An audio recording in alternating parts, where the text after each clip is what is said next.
after someone tried to steal this vehicle last night, the customers called us in to protect it with a Ghost 2 immobiliser. So this is a 2020 Hyundai Kona N.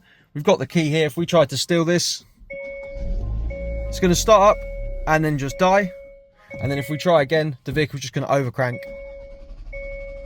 but not actually start. So how we drive this, we keep our foot off the brake, we'll double press the start button to get the ignition on, wait for the dash to settle. We recommend waiting for the degrees temperature down here. Then we can put our code in, 1, 2, 3, 4. Wait for a double flash from the full beam, and now put our foot on the brake, and we can start the vehicle and it fires into life. When you turn the car off, this takes about 5 seconds to set, so you don't need to worry about reactivating the system. As soon as you get out, the Ghost is active. If we try and start it now, the vehicle's just overcranking and not starting. To get one of these fitted, give us a call on 0208 212 7393.